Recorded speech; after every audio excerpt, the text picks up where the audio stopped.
수도권에 이은 제2의 반도체 생산기지가 곧 출범할 전남 광주 통합특별시로 결정됐습니다. 정부는 전남 광주 등 서남권에 800조 원 규모를 투자해서 반도체 공장 4개를 짓는 것을 포함해서 AI 데이터 센터 등 1,500조 규모 미래 산업 투자 계획을 밝혔습니다. 오동건 기자입니다. 정부가 수도권에 이은 제2의 반도체 생산기지를 서남권에 조성합니다. 인프라와 정주 여건, 인력 등을 종합 고려해 생산기지를 전남 광주 통합특별시로 결정했다고 밝혔습니다.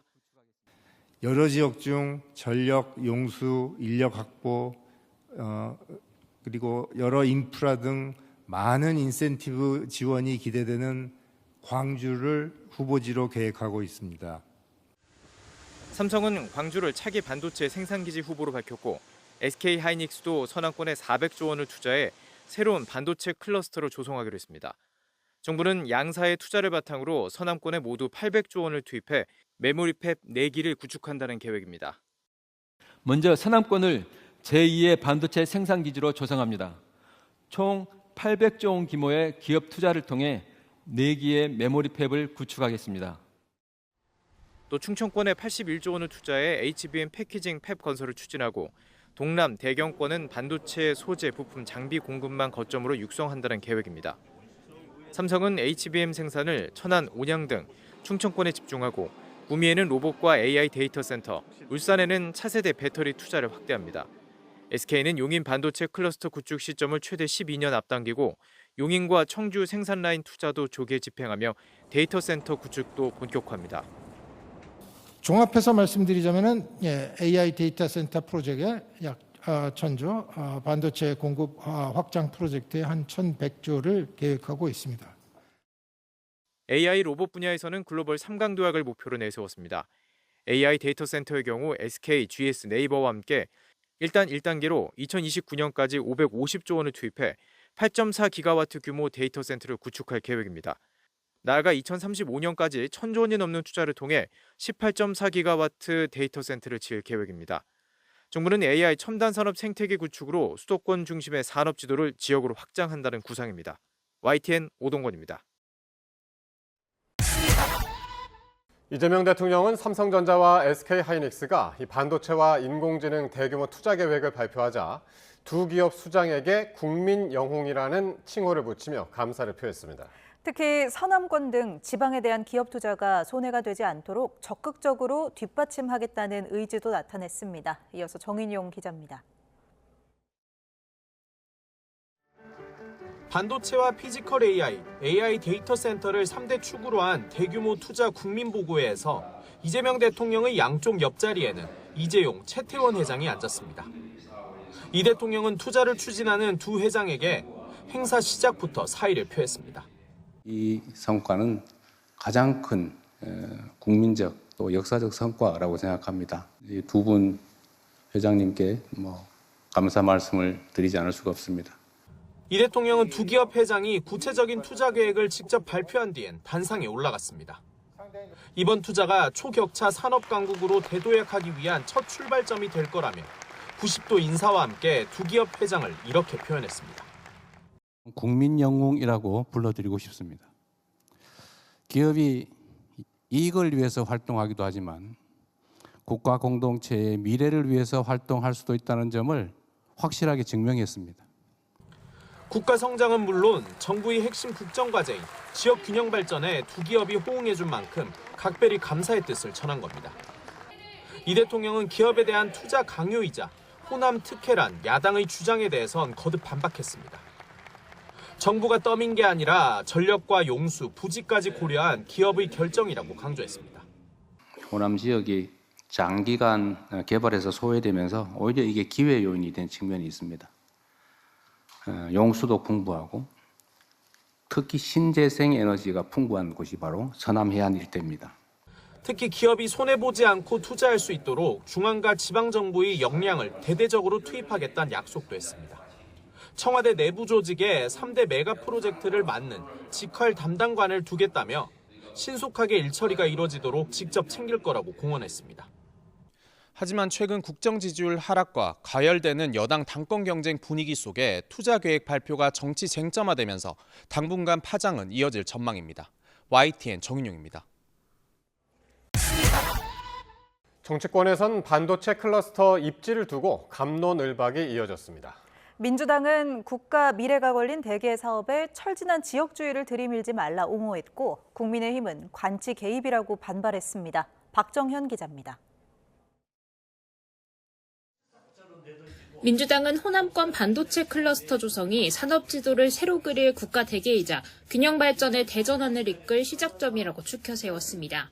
호남 투자는 신재생 에너지 인프라와 풍부한 용수, 대규모 부지 등을 고려한 기업의 전략적 결단이라며 관치 행정으로 몰아가는 야권 주장은 흑색 선전이다 엄호했습니다. 대통령과 청와대가 멱살을 잡아 끌었다느니 터무니없는 가짜뉴스를 살포하고 있습니다. 제정신입니까? 민주당은 관용 없이 법적 대응에 나서겠습니다. 민주당은 호남은 이미 윤석열 정부 당시 반도체 특화단지 공모에서도 최고점을 받은 곳이라며 국민의힘 반대는 발목 잡기라고 규정했습니다. 또 부산엔 전력, 창원은 피지컬 AI 등 지역별 추가 투자가 예정된 만큼 차별 비판도 어불성설이라고 일축했습니다. 정치 공세의 도구로 삼아 지역 갈라치기를 주장하는 망국적 발목 잡기를 당장 중단할 것을 강력히 요청합니다. 국민의힘은 입지 논쟁의 본질은 호남 투자 자체가 아니라 결정 과정에서의 투명성과 공정성에 있다고 강조했습니다. 공직자 설득 요청에 따라 CEO들이 결단했다는 대통령 발언 자체가 관치 개입 자백이라며 국정조사 필요성을 거론했습니다. 서로 경쟁하는 두 개의 대기업이 동시에 같은 입지에 대규모 투자 계획을 발표한다는 것 자체가 정부의 관치 개입에 따른 억지 결정임을 가리키고 있습니다. 개혁신당은 경기 반도체 벨트 지역구를 고리로 국민의힘 유이동 의원과 공동회견을 열고 기존 용인투자계획 대체 가능성에 우려를 표하며 민주당 경기도 의원들의 동참을 촉구했습니다. 용인의 투자 계획을 호남으로 대체하는 일은 없어야 합니다. 이 결정이 청와대가 아니라 기업 이사회에서 내려졌음을 증명해야 합니다. 이 대통령은 지난 주말에만 반도체 클러스터 관련 SNS를 7개나 올리며 홍보 선봉에 섰는데 보수 야권에선 전당대회를 앞둔 민주당 명청대전 총알로 100년 대계 산업이 소비되고 있다고 지적했습니다. YTN 박정현입니다. 삼성전자와 SK하이닉스가 광주 등 서남권에 대규모 반도체 생산기지 조성 계획을 발표하자 지역민은 일제히 환영했습니다. 40년 만에 통합을 이룬 광주 전남이 반도체 산업의 새로운 성장 축이 될 것으로 기대됩니다. 오선열 기자입니다. 전남과 광주는 반도체 산업이 성장할 수 있는 강점을 갖추고 있다는 평가를 받고 있습니다. 개발 가능 면적이 820만 제곱미터에 이르는 광주 군공항 부지를 비롯해 광주 첨단 3지구와 전남 해남 솔라시도가 후보지로 거론됩니다. 대규모 반도체 산업이 들어서면 경제 활성화와 일자리 등 지역사회 전반에 긍정적인 영향을 줄 것으로 전망됩니다. 광주 전남 시도민이 똘똘 뭉쳐서 이번 기회에 정말로 발전할 수 있는 우리 호남을 발전시킬 수 있는 그러한 동력과 획기적인 계기가 되기를. 민영배 전남광주 통합특별시장 당선인은 적극적인 지원을 약속했습니다. 전력과 용수 공급 체계를 안정적으로 갖추고 신속한 인허가와 행정 지원 등에 온 힘을 모으겠다고 밝혔습니다. 호남 반도체 클러스터는 바로 이 대전환의 핵심입니다. 근대화 과정에서 생긴 역사적 왜곡을 바로잡고 새로운 산업 지도를 그리는 일입니다. 호남의 기회이자 국가 산업 전략의 전환점인 것입니다. 반면 전북특별자치도는 거세게 반발하고 나섰습니다. 대규모 투자 구상에서 전북이 철저히 배제된 데다 미래 핵심 기지가 될 AI 데이터 센터 확장 청사진에서도 전북은 언급되지 않았기 때문입니다. 전라북도는 기존의 피지컬 AI 성과마저 영남권의 가로채일 위기에 처했다며 정부의 구체적인 대책을 즉각 제시하라고 촉구했습니다. YTN 오세일입니다. 수백조 원이 투입되는 신규 반도체 산업 후보지로 광주를 비롯한 호남권이 최종 선정됐습니다.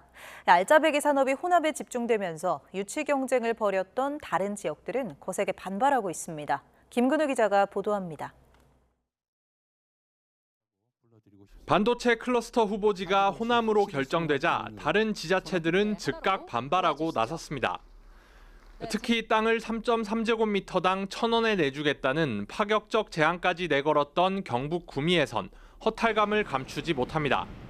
좋은 일자리, 또 더 많은 일자리 창출도 되고 또 자라나는 우리 아이들이 일할 수 있는 환경이 더 많아지지 않을까 하는 생각도 했는데 그렇지 못하다는 점에서 많이 아쉬워하는 것 같아요. 반도체 산업이 여당 핵심 지지 기반인 호남에 집중된 만큼 정치 논리에 따른 결정이라는 비판도 나옵니다. 단체장이 모두 야당 소속인 대구와 경북에서는 정부가 노골적으로 지역을 배제했다고 주장합니다. 그런데 오늘 발표한 것은 국민 전체를 향한 것인지 특정 지역을 배제하기 위한 것인지 돌아봐야 합니다. 충청권에서도 호남은 최적지가 아니라는 점이 명확하다며 정부가 기업 결정권을 침해했다고 날을 세웠습니다. 종합적인 그런 계획 하에 약간 전남으로 뭘 갈 것인가 하는 그런 고민을 해야지 지금 반도체 산업이 호황을 누린다고 해서 적지가 아닌 그런 전남으로 가는 건 적절치 않고. 경기에서는 용인 등의 기존 반도체 프로젝트가 흔들리지 않았다고 안도하면서도 정부가 기업을 압박해 비수도권 입지를 강요한 것 아니냐는 의구심도 제기합니다. 차세대 개혁위원회가 공론화를 또 주장을 해서 용인 국가산단을 흔들려고 했던 거죠. 왜 용인에는 공론화 주장을 하고 호남에 대한 신규 투자는 공론화하자는 말을 안 하고 있습니까? 수도권 집중 해소란 명목으로 특정 지역에 특혜를 줬다는 비판이 이어지면서 선정을 둘러싼 후폭풍은 쉽게 가라앉지 않을 전망입니다. YTN 김근우입니다.